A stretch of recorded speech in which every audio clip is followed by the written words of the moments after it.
সালামালাইকুম তাহিরা ওয়ালাইকুম কবির। আসসালাম। ওয়ালাইকুম আসসালাম। আমাদের খুব প্রিয় একজন প্রিয় বন্ধু আমাদের। আমরা উদয়নের ব্যাকগ্রাউন্ড, তো উদয়ন কিন্তু আমাদের বড় একটা কালচারাল ব্যাকগ্রাউন্ড। আমি সবসময় মনে করি তুমি হয়তো একমত। তো তুমি সুদূর প্রবাসে আছো, নিউ জার্সিতে আছো, আমি বাংলাদেশে আছি। আমি এমদাদ হক, তোমার বন্ধু, এটি আমার আগের পরিচয়। আর আমি মেধার ফাউন্ডার। অ্যান্ড মেধার ফাউন্ডার সম্পর্কে তুমি তো জানোই, মেধা সম্পর্কে একটু জানো যে মেধা আমিও পারি যে একটা ক্রিয়েটিভ সেক্টর নিয়ে কাজ করছে, মানুষের দর্শন নিয়ে কাজ করছে, এবং পাশাপাশি ফ্যাশন ডিজাইনিংও করছি। তো আমি তোমার কাছ থেকেই শুনবো যে তুমি কবে নিউ জার্সি গেলে, কবে কি করছো, বা এখন তোমার বর্তমান অবস্থাগুলো কি, তারপরে পরবর্তী বিষয়গুলো নিয়ে আমরা কথা বলি। কিন্তু একটা জিনিস আমি বলে রাখি, স্কুল জীবনে আমাদের যখনই আমরা ক্ষুধার্ত হতাম, যখনই আমাদের মনে হতো যে আমার একটা হক বিস্কিট খাওয়া দরকার, আমার একটা কোক খাওয়া দরকার, বা চটপটি ফুচকা খাওয়া দরকার, তো সবার আগে তোমার নামটাই মনে হতো। তবে আমাদের হোল উদয়ন ব্যাচ, 84 ব্যাচ, সবাই এটা মিস করে এখন পর্যন্ত। না, এটা তোমাদের অনেক বেশি বাড়িয়ে বলা হয়তো। Thank you Emdad for inviting me একটা মেধার প্ল্যাটফর্মে কিছু বলার জন্য। তোমার উৎসাহে আমি মেধার চিঠিটা পড়েছিলাম। আমার কিন্তু এত সাহস নেই পাবলিকলি কোনো কিছু করার। তুমি কিন্তু মেধার একজন মানে নিউ জার্সির প্রতিনিধি এবং উপদেষ্টা হিসাবে আছো, হ্যাঁ, তো তোমাকে তো share করতেই হবে। Thanks for giving me that opportunity, যে আমি কিছু করতে পারছি তোমাদের, যদি যদি এতটুকু করতে পারি অফকোর্স আমি অনেক খুশি হব। আমি আসলে খুব সাধারণ, আমার সম্বন্ধে কিছু তেমন বলার নেই। আমি পড়াশোনা করেছি উদয়ন স্কুলে, বদরুন্নেসা কলেজ, তারপরে আমার বাবা মা জানো আমাকে বিদেশে পাঠিয়ে দিয়েছে। তারও হয়তো একটা কারণ ছিল, আমি খুব একটা কাম এন্ড কোয়াইট টাইপের মেয়ে ছিলাম বলে হয়তো তাকে একটু খোলার জন্য। এটা হচ্ছে এক ধরনের যে একটা বাচ্চাকে তাকে এনরিচ করা, সো আমাকে সেই জন্য বিদেশে পাঠিয়ে দেয়। তো আমি ইন্ডিয়াতে পড়াশোনা করি, তারপর আমি লন্ডনে চলে যাই, ওখান থেকে এলএলবি কমপ্লিট করে আমি 1994-এ 95 অ্যাকচুয়ালি 1995-এ আমি আমেরিকাতে চলে আসি। and since I'm working with a law firm যেটা foreclosure এর উপরে আমি কাজ করি। um, and that's me. I have 3 kids and my husband. That's it. My family. I live in New Jersey. আমার মেধার সাথে কাজ করার কথা যদি তুমি বলো, তাহলে আমি ছোট্ট করে বলতে পারি। এসেছে একটু পিছনের কথা। আমার বাবা যখন আমাকে বাইরে পাঠায়, তো প্রতি বছর একটা গভর্নমেন্টের একটা পারমিশন লাগতো, to how much money you can take and all those kind of thing. তো যখনই আমাকে সেটা সাইন করতে হতো, আমার বাবা আমাকে বলতেন, দেশের টাকা দিয়ে পড়াশোনা করছি, you have to give back something to this country. তো তখন আসলে বুঝিনি এতটা। পরে যখন শাদী হয়ে বিদেশে চলে যায়, দেশের প্ল্যাটফর্মে কাজ করার আমার আর সেই সুযোগ কখনোই হয়ে ওঠে না। আমি এখানে নিউ জার্সিতে বসে কয়েকটা সংগঠন আছে ছোট ছোট যেগুলি দেশে কাজ করে। যে প্রথম বলতে হয় কম্পিউটার লিটারেসি প্রোগ্রাম, ওরা দেশে কাজ করে। আধুনিক একটা আছে, তারা দেশে কাজ করে। এছাড়া Inner Wheel and Jaago Foundation, সবার সাথে আমি যাকে যতটুকু যেভাবে পারি সাহায্য করি। আর ফিজিক্যালি এখানে যেগুলি আছে, যেমন সৃষ্টি একাডেমি আছে, একটা নাচের স্কুল বাচ্চাদের জন্য, বাংলাদেশি নাচের প্ল্যাটফর্ম। সো সেখানে আমি সব ধরনের কাজ করি, যে সেলাই থেকে শুরু করে ওদের নাচের সেলাইয়ের কাপড় তৈরি করার থেকে শুরু করে এভরিথিং, যখন যেটা পারি আর কি। তো সেটাই বললাম যে আমার পক্ষে কখনো একটা প্ল্যাটফর্ম তৈরি করার হয়তো সাহসও নেই তোমাদের মতো। তো তাই যে কোনো প্ল্যাটফর্মে আমাকে আমন্ত্রণ জানায়, আমি খুব খুশি হয়ে সেই প্ল্যাটফর্মটাতে কাজ করার জন্য সবসময় আছি। তুমি জানো যে আমি একটা অনেক বড় যুদ্ধর পথ পেরিয়ে এসে আবার নতুন করে একটা নতুন ভাবনা, নতুন চেতনা নিয়ে একটা দেশের অনুভূতি, প্রেম নিয়ে আবার এগিয়ে যাচ্ছি নতুন একটা প্ল্যাটফর্মে। আমি আমার প্রফেশনটাকে ছাড়ি নাই, ফ্যাশন ডিজাইনিং, ওটাকে আমি কন্টিনিউ করছি। জানুয়ারি থেকে আবার অনলাইন বেসিস হয়ে যাচ্ছে, সেখানেও আমার eco friendly, sustainability, zero wastage, এই ধরনের কনসেপ্ট নিয়ে এখন কাজ করবো। বিকজ আমি এখন আসলে বৃহৎ আকারে কাজ করার মতো আমার সেই শারীরিক ওই শক্তিটা নেই। জানো তুমি কেন?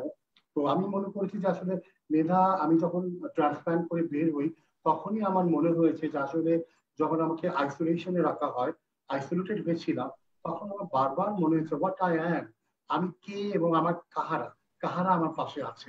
ওই শব্দটা আমাকে বারবার আমাকে মনে করিয়েছে। তোমার মনে আছে যে ছোটবেলায় শরৎচন্দ্রের মধ্যে পড়েছিলাম যে আমি কে বা কাহারা, এরকম একটা কোথাও একটা ছিল, বা একটা বিষয় যে নিজেকে জানো, তখন তখন ওই সময়টা আমার মনে হয়েছে নিজেকে জানার বোধ হয় একটা অপরচুনিটি তৈরি হয়ে গেছে। সেই থেকেই মেধার সূত্রপাত। তো মেধা আসলে প্রথমে ভেবেছিল যে আসলে আমরা ক্রিয়েটিভ ইকোনমির কর্মসংস্থান গুলো আমরা তৈরি করে দিব, কিন্তু দীর্ঘ প্যান্ডামিকে আমরা যেভাবে পথ পেরিয়েছি, এবং তুমিও ওই প্যান্ডামিকে একটা চমৎকার চিঠি লিখে আমাদেরকে একদম কাঁদিয়ে দিয়েছো, তো সেটাও একটা মানুষের মনের বহিঃপ্রকাশের জন্য এই চিঠির আয়োজন, মেধার চিঠি আয়োজন। আর এখন যেটা আমরা করছি মেধার কথোপকথন, সেটা আসলে মেধা কথোপকথন দিয়ে আমরা হয়তো মানুষের ভেতরে, সাধারণ মানুষের ভেতরে, এই তারুণ্যের ভেতরে একটা নতুন দর্শন হয়তো আমরা ঢোকাতে পারবো, যে তোমার ঠিক কাজের পাশাপাশি, প্রফেশনের পাশাপাশি তোমার একটা চর্চা করা দরকার, সেকেন্ড থটস থাকা দরকার, যেটা তোমার আফটার এইজিং তোমার কাজে লাগবে। এই দর্শনটা নিয়ে আমি কাজ করছি। তুমি যদি এই প্রসঙ্গে কিছু বলো, যে মানুষের মেন্টাল হেলথ, মানুষের এইজিং, এই বিষয়গুলো নিয়ে যদি একটু বলো। আসলে আমাদের ছোটবেলা থেকে দেখো, আমাদের স্কুলেও একটা কারিকুলাম ছিল যে কেউ কাউকে একটু আর্ট করতে হবে, গানের ক্লাস ছিল আমাদের, মানে স্পোর্টস ছিল। এগুলির কারণ হচ্ছে কি? এগুলির কারণ হচ্ছে একটা মানুষ, বাচ্চাকে ওইভাবে গড়ে তোলা যার পড়াশোনার পাশাপাশি কিছু একটা থাকবে। আর এটা হচ্ছে মেন্টাল হেলথ। তুমি যদি একটা জিনিস বেছে না নাও, শুধু পড়াশোনা করে, পড়াশোনা মানুষ আমরা করি কেন, 95% মানুষ পড়াশোনা করে আর্ন করার জন্য, আর্নিং, কিন্তু মেন্টাল সাপোর্ট দেয় না। বাট হেলথি থাকার জন্য you need mental support, mental একটা নারিশমেন্ট দরকার। তাই আমরা ছোটবেলায় সবাই অনেক কিছু করেছে। দেখো আজকে এত বছর পরে আমি কিন্তু ভুলেই গিয়েছিলাম যে আমি কোনো কালে পেইন্টিং করতাম, এবং এক সময় ইন্টারন্যাশনাল আর্ট কম্পিটিশন উদয়ন থেকে আমি আই গট সিলভার মেডেল। কিন্তু এটা আমার এতদিন পরে মনে হয়েছে, যখন প্যান্ডামিক ঘরে আটকে গেলাম, ইনফ্যাক্ট জবেও তখন তেমন কোনো কাজ নেই, তখন ভাবলাম কিছু একটা করা দরকার। আর তার চেয়ে বেশি যেটা আমার মনে হয়েছে পার্সোনালি, যে আমার বাচ্চাগুলিকে আমি কি করব, ওদের কিভাবে বিজি রাখবো। তো সেটার থেকেই আমি আমার সব পেইন্টিং সাপ্লাই আনলাম করা, এবং তারপরে বাচ্চারা করছে। কিন্তু তাতে আমি দেখলাম যে আমার সেই ছোটবেলার জিনিসটা, যেটা আমাকে কাম করে, আমাকে যেটা মেন্টালি একটা পিস দেয়, এটা একটা আমার আসলো। এবং আমি কিন্তু অনেক এখন ছবি আঁকি, যখনই সময় পাচ্ছি ছবি আঁকছি। এটা একটা জিনিস। তো মেন্টাল হেলথের ব্যাপারে আমার মনে হয় প্রত্যেকটা মানুষকে কিছু একটা জিনিসকে আঁকড়ে ধরা উচিত। কারণ কিছু একটা না থাকলে তোমার মন সাধারণভাবেই এদিক ওদিক দৌড়াদৌড়ি করবে। আর এই এখনকার কম্পিউটারের যুগে, স্পেশালি আমাদের বাচ্চাদের নিয়ে আমি বলি, the world is open. The moment they click the screen, the world is open and they can go anywhere. And not only they can go, somebody can pull. So it depends whether good people will pull you or bad people. So তোমাদের বাচ্চারা কোথায় যাবে তোমার আমার পক্ষে কিন্তু সম্ভব না এটাকে কন্ট্রোল করা। তো বাচ্চা, যদি বাচ্চাদেরকে আমরা একটা কিছু দিতে পারি যেটা ওরা এনজয় করবে, মানে এটা ওদের মধ্যে থেকে আসতে হবে যে আমরা, ওরা এটা করতে এনজয় করে, তো ওদেরকে সেইটার মধ্যে আটকে দিতে হবে। তো পড়াশোনার পাশাপাশি যেন ওরা ওইটাও করে, আর সেজন্য ওদের মেন্টাল হেলথটা ওইভাবে, যেই মানুষটা ছবি আঁকবে সে একটা অন্য ধরনের, যে গান গাবে সে ওটা নিয়ে বসে থাকবে। তো কিছু একটা করা, নট যে সারাক্ষণ ব্রাউজ করলাম, ইন্টারনেটে ব্রাউজ করলাম আর মুভি দেখলাম। মানে দ্যাট ইজ লাইক, আমি মনে করি মানে মানসিক বিকাশের জন্য, মানসিক বিকাশ হলেই মেন্টাল হেলথটা নারিশ হবে। মানে আসলে ইন্টারনেটের যুগে কিন্তু আমরা এখন ওপেন হয়ে গেছি। মানে এখন একটা বাংলাদেশের একটি ছেলে বা আমেরিকান একটি ছেলে বা কানাডিয়ার একটা যে বড় হচ্ছে প্রবাসী বাঙালি, কারোর ভেতরে কিন্তু পার্থক্য নেই, কিন্তু প্রত্যেকে কিন্তু এখন কিন্তু ক্লাস হচ্ছে ইন্টারনেটের মাধ্যমে, ডিজিটাল প্ল্যাটফর্মে হচ্ছে। তো মানুষের কাছে ডোরটা ওপেন হয়ে গেছে। এখন কে কোনটা গ্রহণ করবে, কে কোনটা বর্জন করবে, কোনটা নেবে কোনটা নেবে না, সেটা কিন্তু টোটালি নির্ভর করে। আমার কাছে যেটা মনে হয় পারিবারিক শিক্ষা, আর একটা হচ্ছে যে গাইডেন্সটা খুব দরকার, ইম্পর্টেন্স, বিকজ যে এই যে তারা বড় হয় তাদের একটা প্রপার গাইডলাইন দরকার। কিন্তু এই গাইডলাইনটা যেন ওদের ভেতরে মনে না হয় যে ইটস প্রেশার ফর মি। এটা আমি আমি আমি আমি সেটাই আমি বলছিলাম যে তোমার গাইডলাইনটা একটা 15-16 ইয়ার্স ওল্ড কে গাইডলাইন তুমি দিতে পারবে না। এই গাইডলাইন শুরু করতে হবে when they are like very little, because তুমি যদি 15 ইয়ার্স ওল্ড এর সাথে একটা কথাও বলো, they will be sparkle like you know. I know that very well. হ্যাঁ, সো ওইটার জন্য বলছি যে ওদের ভেতরে জিনিসটা ঢোকাতে হবে অনেক আগে, যে যখন তারা ওই এজে পড়বে তখন ওরা they will know what is good and bad, and not good and bad, what is helping their mental state. That is the thing. Maybe everything is like whoever is coming, যারা আসছে যা দিচ্ছে, একটা এটা কারোর জন্য ভালো কারোর জন্য খারাপ। আমাদের জন্য যেটা হয়, আমরা যেহেতু বাইরে থাকি, আমাদের বাচ্চাদেরকে অনেক জাগল করতে হয় যে তারা কি আমেরিকান না তারা বাংলাদেশি। কারণ আমরা সবসময় চাচ্ছি শাড়ি শুড়ি পরায় ওদেরকে নাচের ক্লাসে নিয়ে যাচ্ছি, নাচ করাচ্ছি, আবার ওরা যখন স্কুলে যাচ্ছে পুরো একটা ডিফারেন্ট এনভায়রনমেন্ট। সো ওদেরকে দুইটা প্ল্যাটফর্মে, এই প্ল্যাটফর্মটা আমার জিনিসটা আমি ওদেরকে দেওয়ার জন্য ওদেরকে ছোটবেলা থেকে বুঝাতে হবে যে এটা একটা কালচার, ওটা একটা কালচার। লাইক অফকোর্স ওদের জন্য একটা টাফ, কিন্তু ওটা যদি ওরা ঠিকভাবে নেয়, আমার মনে হয় প্রত্যেকটা বাচ্চাই একটা ছোট্ট মানে ক্যান্ডেলের মতো, ওরা নিজেরাই ওটাকে আস্তে আস্তে ভালো জিনিসটা নিবেই মানুষ, তাই না? মানে খারাপ জিনিসটাও না হয় ইজি, কিন্তু তুমি যদি একটা ছোট বাচ্চাকে বুঝাই দাও আফটার 15-16 ইয়ার্স মতো হয়তো ওর কাছে একটু ইয়ে হবে, কিন্তু when they will turn to 22-23 that will come back. ওই ছোটবেলার জিনিসটা কিন্তু ফেরত আসে। হ্যাঁ, তো আমাদেরও যেমন আমাদের বাবা মারা আমাদেরকে যা শিখিয়ে দিয়েছে ছোটবেলা, আমরা যতই বাইরে থাকি যতই কিছু থাকি, আমরা কিন্তু এখনো আমাদের দেশ টানে। তো সেটাই আমি বলছিলাম যে এই সব কারণে প্রত্যেকটা প্যারেন্টসেরই করা উচিত যে কিছু একটা বাচ্চাদেরকে এনজয় করে ওটা নিয়ে বিজি রাখা। আমাদের দেশে আমাদের বাবা মারা 6 থেকে 10 জন বাচ্চা মানুষ করেছে, ওকে, দে আর ফুল টাইম মাদার। এখন আমি অনেক সময় শুনি মারা বলে ফুল টাইম চাকরি করে বাচ্চাদের মানুষ করা যাচ্ছে না, বাট আমার কথা হচ্ছে তখন মারা 6টা বাচ্চা মানুষ করতে পারলে ফুল টাইম কাজের সাথে আমি 2টা বাচ্চা মানুষ করতে পারবো না? আচ্ছা, সময়টা বদলে গেছে, সময়ের সঙ্গে সঙ্গে আমাদেরও নিজেদের পরিবর্তিত হতে হয়। আরেকটা জিনিস আমার মনে হয় যে সময় ধরো 24 আওয়ার্সের মধ্যে আমরা কত 8 ঘন্টায় ঘুমাই, বাকি সময়টা তুমি কিন্তু যদি ইফ ইউ টাইম ম্যানেজমেন্ট পড়াশোনায় করো, কিন্তু এনজয়মেন্ট ভাবে যদি তুমি করো, তাহলে কিন্তু অনেক কিছু করা যায়। আমি অনেক আগে একবার একটা সৃষ্টির প্রোগ্রামে বলেছিলাম যে সময় নাই, এই কথাটা আসলে আমি বিশ্বাস করি না। সময় করে নিতে হয়, সেটা তোমার মেধার জন্য একটু সময় বের করা, বা সৃষ্টির জন্য একটু সময় বের করা, বা আধুনিকার জন্য একটু সময় বের করা। আমার মতো অনেকে আছে যারা সময় বের করে। আমার কাছে মনে হয় এটা ইন্টেনশন, যে আমি এটা করবো এবং ডেফিনেটলি আমি আমি কিছুটা সময় ব্যয় করবো। আসলে আমাদের একটা টাইম চক আউট করে নেওয়া উচিত, কাজ, নিজের সময়, ফ্যামিলির জন্য, তো নিজের কাজের জন্য, নিজের শখের জন্য। আমি আগে এতটা ভাবতাম না, কিন্তু এখন আমার নিজের এই বিষয়গুলোর পর আমার আফটার ট্রান্সপ্লান্ট আসলে মানে আমার কাছে অনেক বড় একটা ফ্যাক্টর মনে হয়েছে।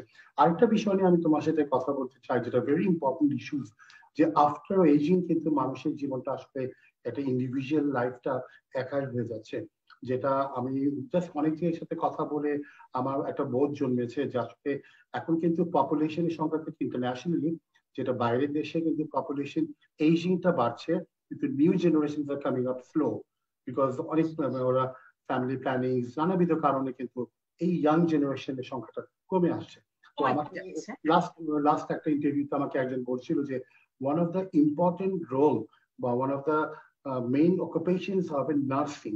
কারণ যখন বয়োবৃদ্ধ হচ্ছে মানুষের তখন একটা নার্সিং এর প্রয়োজন হয়, কখনো হয়তো তারা একা হয়ে পড়ে, হয়তো একজন পার্টনার লাইফে নাই, তখন তাদের সাথে নার্সিং করা কিন্তু একটা বড় একটা জব হয়ে দাঁড়াবে। এবং ওটা তো আমরা যেটাকে ওল্ড হোম বলি, তোমাদের ওখানে বোধহয় আরেকটা শব্দ বলে, আমি শিওর অন্য একটা শব্দ। হ্যাঁ, কি বলে বলো না একটু প্লিজ। ওল্ড হোম বা care, like I think elderly care, এটা তো ডেফিনেটলি দরকার হবে আমাদের দেশে। আগে যেমন ছিল একান্নবর্তী পরিবার, এখন ডে বাই ডে ওটাও তো একটু কিছুটা শ্রিঙ্ক করছে, মানুষ আলাদা থাকতে চাচ্ছে, বাবা মারা একা হয়ে পড়ছে। হ্যাঁ, সো ওই কনসেপ্টটা আমাদের দেশে ছিল না, এই দেশে কিন্তু যুগে যুগে ছিল, ইউরোপে অনেক আগে থেকেই আছে।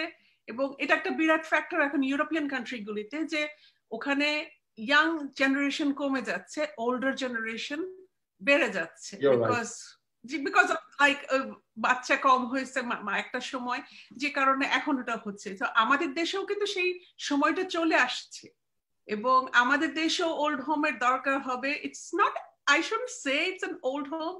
মানে আমি কিন্তু এই কথাটাই তোমার কাছে আসছি, যে আমি ওল্ড হোমকে ওল্ড হোম হিসেবে আসলে ভাবতেই চাচ্ছি না।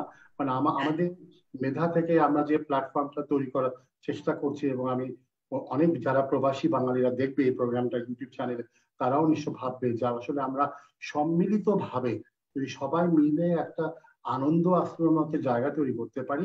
কারণ আমি একজন কানাকে কানা বলতে পারি না, আমি একজন কালোকে কিন্তু বলতে পারি না তুমি কালো, আমি তো ব্ল্যাক বলতে পারবো না, আমি কিন্তু একজন মানে হয়তো যে বধির তাকে আমি বলতে পারবো না, সেও অনেক কিছু বলে, কিন্তু আমি একজন বৃদ্ধকে বৃদ্ধ কেন বলবো? তো সেটাকে না করে আমাদের মনে হয়েছে, বা আমার হঠাৎ করে আমার ভেতরে এটা এসছে যে ওয়াই নট ইটস লাইক আনন্দ আশ্রম। তো ওরা নিজে ওখানে আনন্দ করবে, কেউ গার্ডেনিং করবে, কেউ ফিশিং করবে, কেউ কার্ড খেলবে, কেউ হয়তো কোনো একটা হাতের কাজের সাথে ইনভলভ হবে। তো ওরা ফিল করে যেন আমি ওয়ার্কিং, মানে আমি কিছু একটা। এটা কিন্তু আমাদের দেশে নাই, বাট এখানে কিন্তু আছে। এখন যেমন কিছু কিছু আমি দেখছি, স্পেশাল ইন্ডিয়ান কমিউনিটি যেহেতু অনেক বড়, ওরা কিন্তু যেহেতু ফ্লোরিডার ওয়েদার অনেক ভালো, দে আর মেকিং হিউজ, মানে যাদের অনেক কাছে পয়সা আছে, even as a investment what they did, ওরা একটা বড় জায়গায় এরকম বড় বড় সুন্দর ছোট ছোট অ্যাপার্টমেন্টের মতো বা ওয়ান বেডরুম বা এরকম টাউন হাউস মতো করেছে, এবং ওদের একটা কমিউনিটি আছে যেখানে ডাক্তাররা রেগুলার যাচ্ছে, ওদের চিকিৎসা দিচ্ছে, এবং ইয়াং বাচ্চাদের এনকারেজ করতেছে টু গো দেয়ার। সো আমাদের এখানকার স্কুল সিস্টেমে যেমন আছে, তোমাকে কিছুটা আওয়ার ক্যারি করতে হয় to get in to college. তো সেই আওয়ার গুলি 40 আওয়ার্স মতো তোমাকে সেকেন্ড 11th এবং 12th গ্রেডে একটা আওয়ার্স তোমাকে অ্যাকুমুলেট করতে হবে, working hour, non paid working hour, like social work. So বাচ্চাদের মধ্যে ওটা কিন্তু ঢুকে যাচ্ছে। এখন একটা বাচ্চা যখন এরকম একটা ওল্ড হোমে যে দেখবে, একটা তার ন্যাচারালি তার একটা গ্র্যান্ডমার প্রতি একটা তাদের ওইরকম একটা আদর, ভালো, ওর নিজের গ্র্যান্ডমা না কিন্তু আরেকজনকে হেল্প করতেছে, এবং একটা হেল্পিং হ্যান্ড ওর জন্য তৈরি হয়ে যাবে। সো ও ভাববে যে he or she will learn it, যে এইটা হচ্ছে আমাদের করতে হবে ইন ফিউচার।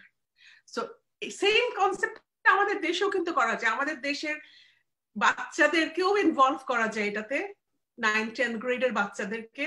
সো এটাও কিন্তু তাদের জন্য একটা, তাদের ভেতরে একটা জিনিস মানে দিয়ে দেওয়া, যে এই তোমাকে হেল্প টু আদার্স, এই কনসেপ্টটা। সো শুধু যে আমি একটা আশ্রম খুলে বসলাম, কতগুলি কাজের লোক রেখে দিলাম, আর সেই কাজের লোকগুলি তাদের মানে পেইড কতগুলি কাজের লোক এসে, ওইটা হচ্ছে একটা জব, এটা একটা চাকরির মতো, একটা institution. It should be like that, it should be like যেটা ভালোবাসার জায়গা, মানে এটা ইন্টারঅ্যাক্টিভ হতে হবে। মানে একজন বৃদ্ধের পাশে, বা আমি একটা ওল্ড হোমের সাথে কাজ করি রেগুলার, আমরা একটু সাপোর্ট দিয়ে চেষ্টা করি, কিন্তু ভীষণ বিষণ্ণ, ওটা থেকেও আমার একটা মানে মানসিক ভাবে তৈরি হয়েছে।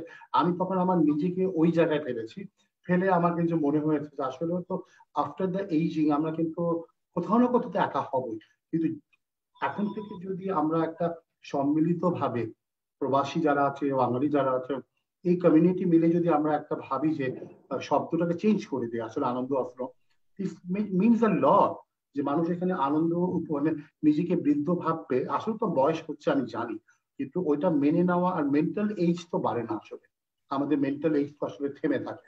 তো কম্বাইন করে যদি নিউ জেনারেশনকে ইনভলভ করে এরকম করতে পারি এবং নানা রকম স্কোপ এন্ড অপরচুনিটি করে দিই। হ্যাঁ, আমার মনে হয় ধরো যেখানে হলো, ধরো যে জায়গাতে তুমি করছো একটা আনন্দ আশ্রম, আশপাশের স্কুল আছে, মানে করতে চাই ওরকম প্ল্যানিং এ। হ্যাঁ হ্যাঁ ডেফিনেটলি অফকোর্স, যদি কেউ বা যেগুলি এক্সিস্টিংই আছে তারা সেখানকার লোকাল বাচ্চাদেরকে এটাতে ইনভলভ করা উচিত আমার মনে হয়।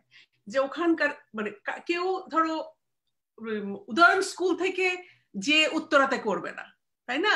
It's hard communication and everything, but the thing is কেউ যদি উত্তরার একটা ওল্ড হোম থাকে, উত্তরাতে যেসব স্কুলের বাচ্চারা আছে তারা যেন যায়। আমি মনে করি এটা একটা মানে বাচ্চাদের ইনভলভমেন্ট অনেক দরকার, বিকজ এটা ওদেরকে শেখাতে হবে। মানে আমরা করে দিলাম, যেরকম আমি আরেকটা বিষয় নিয়ে অনেক সময় ভাবি যে আমাদের স্বাধীনতার কথা।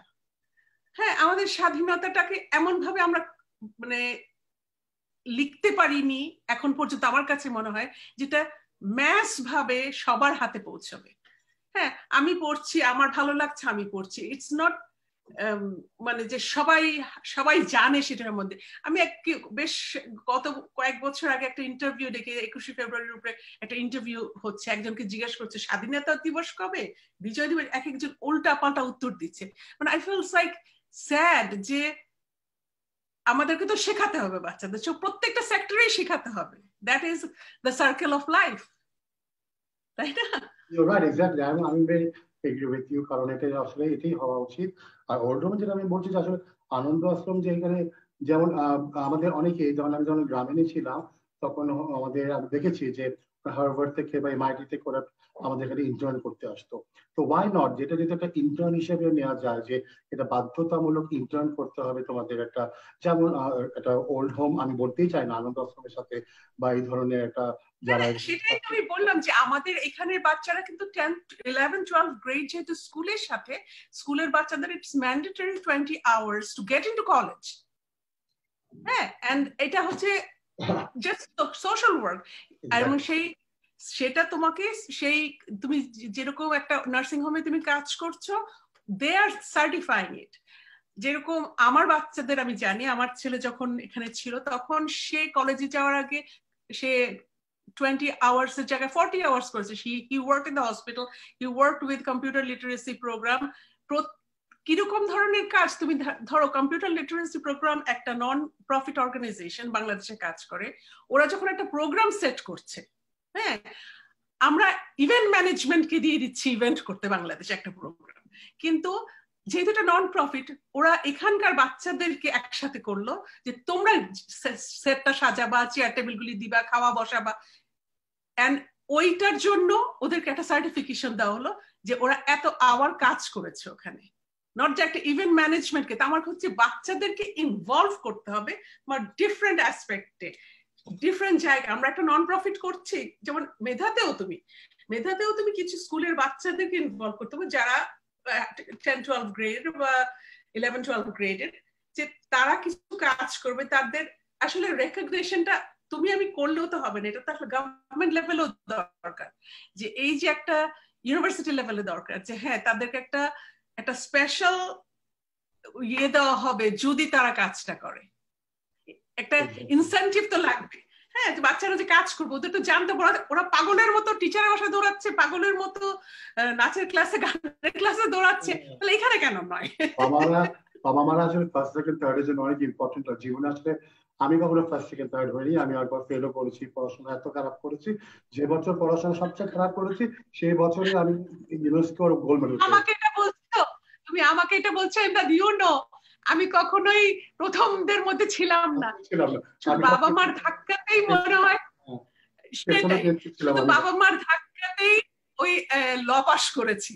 এটাই আমার জীবনে, আমি সবসময় এটাই বলি যে আমি যদি আজকে ল পাস করে একটা ল ফার্মে কাজ করছি, সেটার 99% credit goes to my parents who pushed me like anything.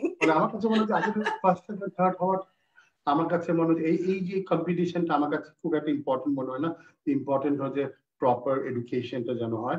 আর মেধা কিন্তু আসলে এটা নেই আমাদের দেশে, যেটা ছিল আমাদের একজন ফার্স্ট হবে সেকেন্ড হবে, এখানে কিন্তু এটা নাই।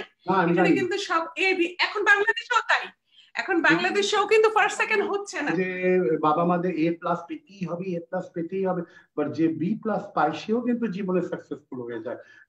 আমার মেয়ে কিন্তু কি বলে জানো, আমার মেয়েকে একবার বলেছিলাম যে তুমি বি পেলে, বলে মাম বি ইজ নট ব্যাড। ভালো বলেছে। যেমন আমি কিন্তু আসলে মেধাকে চা খাইয়ে চায়ের নেশার মতো তৈরি করছি আসলে। আগে নেশাটা তৈরি হোক, আর গভর্নমেন্টের কাছে আমরা তখনই যাব বা তখনই গভর্নমেন্ট আমাদেরকে নজর দিবে যখন আমরা একটা প্ল্যাটফর্ম তৈরি করতে পারবো, এগিয়ে নিয়ে যাব। সমস্ত কাজ কিন্তু আসলে গভর্নমেন্ট করতে পারবে না, কারণ এই বিষয়টা কিন্তু ভীষণ দার্শনিক একটা বিষয় এবং এটা দর্শনের সাথে অনেক ইনভলভমেন্ট। গভর্নমেন্টের অনেক বড় বড় প্রজেক্ট, দেশের সুরক্ষা করা, দেশের অর্থনীতি, দেশের স্বাস্থ্য, অনেক কিছু বিষয় নিয়ে চিন্তা করা আছে।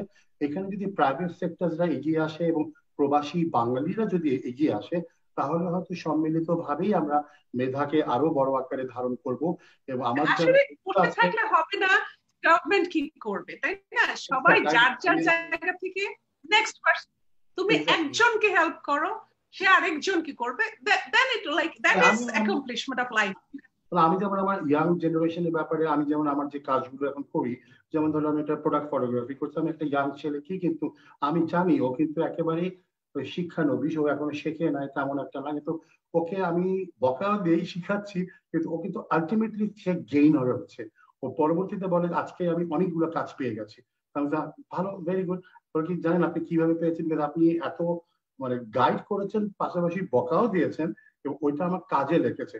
তো আমি ওকে, ছেলেটার নাম নীরব আদ্র, আমার গ্রাফিক্স করে, ফটোগ্রাফি করে, এবং ওকে আমি বলেছি তাকে মেইন ইম্পর্টেন্ট থিংস আছে how to communicate with the people, communicate করাটা এবং ব্র্যান্ডিং করা নিজেকে অডিয়েন্সের সাথে, তোমার ফটোগ্রাফি যার সাথে কাজ করছো, এই বিষয়গুলো এবং কমিটমেন্টটা। আরেকটা হলো যে আমাদের দেশে যেটা ভীষণ অভাব, যে আমি একটা খুব জরুরি একটা প্রশ্ন করলাম কিন্তু উত্তরটা বললো না বা জানালো না।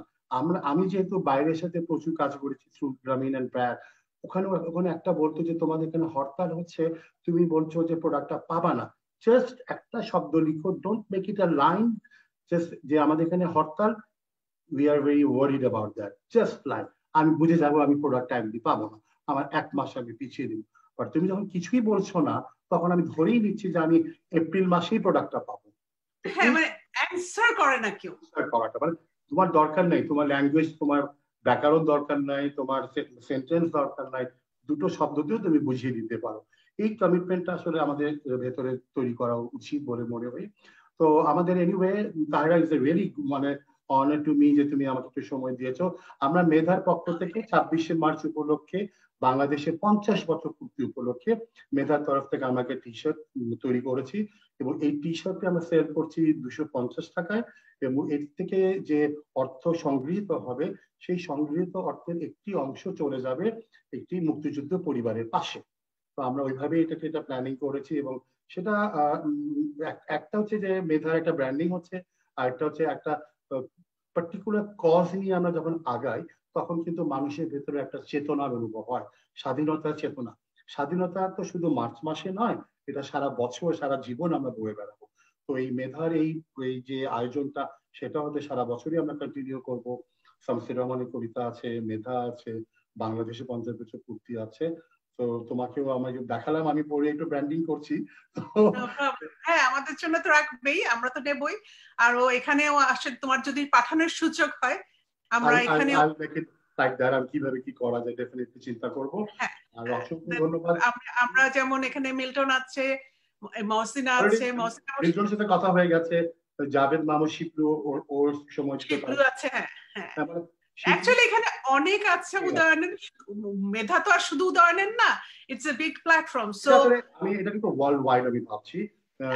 সবচেয়ে ইন্টারেস্টিং নিউজ হচ্ছে Shiplu is shifting to you, মানে ও নিউ জার্সি চলে যাচ্ছে। সেটা একটা খুব ভালো লেগেছে। মিল্টন, আমরা সব বন্ধুরা কিন্তু এখন এই ডিজিটালের জন্যই কিন্তু আমরা একসাথে এতটা ক্লোজ হতে পেরেছি। That's true, that's true. It's an honour যে তুমি আমাকে মনে রেখে আমাকে যে এই প্ল্যাটফর্মে একটা সুযোগ দিয়েছো to give back to the country I really love. আসলে সুযোগ দেয় নেই, you are a part of মেধা, তুমি মেধার একজন উপদেষ্টা, নিউ জার্সি প্রতিনিধি। তো তোমারও অনেক কর্তব্য রয়েছে, দায়িত্ব রয়েছে মেধাকে। আমি শুধু আজকে আমি মেধা আমি না থাকলেও কিন্তু মেধা এগিয়ে যাবে তার গতিতে, সেভাবে আসলে এই প্ল্যাটফর্মটা তৈরি করা হচ্ছে। হ্যাঁ, বাট যদিও এটার চিন্তাটা তো তোমার মাথাতেই এসেছে, so definitely credit goes to you. Brain child. আমি তো সবসময় থাকবো না, কিন্তু আমি চাই যে নতুন প্রজন্ম কেউ এটাকে ধারণ করবে, এগিয়ে নিয়ে যাবে। হয়তো আমি ঠিক ওই প্রচেষ্টাই কিন্তু আমি এখন করছি। অনেক কাজে আমি নিউ জেনারেশনকে ইনভলভ করছি, এবং আমি জানি যে ভুল হচ্ছে, কিন্তু ভুলটা শুধরানোর দায়িত্বটাও কিন্তু আমাদের। আমার মনে হয়েছে মেধা যদি ভুল করছে বলে ছেড়ে দিয়ে আরেকজনকে নেয়, তাহলে কিন্তু আমার ফিলোসফি থেকে আমি সরে গেলাম। তো আমি এটা আসলে আস্তে আস্তে কাজ ওখান থেকে হয়ে যাবে। ওখানেও তুমি কিছু করছো, আমরাও যেমন নেক্সট জেনারেশনের উপর ওটা আস্তে আস্তে ওদেরকেও বোঝাতে চেষ্টা করব, এবং আমার কাছে মনে হয় definitely it will go forward. যে আলটিমেটাম তো হচ্ছে উন্নতি, দেশের জন্য কিছু করা। হ্যাঁ, ওইটু করতে পারাটাই কিন্তু আমাদের জন্য একটা ব্লেসিং, স্পেশালি আমরা যারা বাইরে থাকি। আমি এই জন্যই আসলে প্রবাসী বাঙালি যারা আছে, বন্ধুরা আছে আমার, আমি বাঙালি বলতে আমার বন্ধুদের আগে বলবো যে ওরা কিন্তু যতখানি অন্যকে বুঝবে, আমাকে রিড করা অনেক সহজ। মানে একই সাথে বড় হয়েছি, স্কুল লাইফ থেকে আমাদের গ্রো আপ লাইফ সবকিছু হয়েছে। তো anyway, thank you very much আমাদের উপদেষ্টা, আমাদের অ্যাডভাইজার, আমাদের তাহেরা কবির, এটার সাথে থাকবে। শুধু মেধাকে কি করে আরো নতুন আকারে ধারণ করা যায়, তার ফিনান্সিয়াল সাপোর্ট কিভাবে হয়, সবকিছু বিষয়ের জন্যই আমি তোমাকে বলবো যে ভাবার জন্য নতুন নতুন চিন্তাধারা আমাদের সাথে শেয়ার করবো। বিকজ মেধা এক জায়গায় আটকে থাকবে না। মেধা কিন্তু যখন যেটা প্রয়োজন তখনই করবে। মেধা চিঠি দিয়েছে যখন মেধার প্রয়োজন ছিল, এখন মেধার কথোপকথন করছে, তার দর্শন নিয়ে ভাবছে। হয়তো আগামীতে আমরা যেটা ভাবছি বৃদ্ধাশ্রম না, আনন্দ আশ্রম করবো, সেটা হয়তো মেধা প্রয়োগ করবে। তোমাদের সবার সহযোগিতায় আমরা করব। ভালো থাকো, সুস্থ থাকো। এই আমাদের স্বাধীনতার 50 বছর পূর্তির রেশ নিয়ে আমরা শেষ করব আজকের এই আমাদের অনুষ্ঠান। তোমরা সবাই ভালো থাকো, এবং বন্ধু বান্ধব, অসংখ্য ধন্যবাদ। এবং আমরা উই আর প্রাউড যে we are really proud of this. আমরা উই আর ফ্রম উদয়ন। আমরা মমতাজ আপার কথা ভীষণ স্মরণ করি, শ্যামলী আপার কথা মনে করি, আনোয়ার স্যারের কথা মনে করি। কেন উদয়ন মানেই হচ্ছে একটা প্রেক্ষাপট, একটা cultural background. It's a family. Udayan আসলে একটা পরিবার। আমি যা মনে করি আমাদের সময়কার Udayan was like, it's always like, কখনো ফিল করি না 15 বছর পরে। আমি যেমন অনেক বছর পর অস্ট্রেলিয়াতে গিয়েছি, আমি ঘুরে টুরে আমি কিন্তু আফরিন হক আলোর সাথে দেখা করেছি। আমি সবসময় পার্সোনালি আমি খুব এনজয় করি আমার ফ্রেন্ডসদের সাথে, ইউ নো দ্যাট। এন্ড যারাই আমার এখানে নিউ ইয়র্ক নিউ জার্সিতে আসে, আমি চাই তাদের সাথে একটু টাইম স্পেন্ড করতে। That's me. খুবই ভালো লাগলো, আর ভালো থাকো।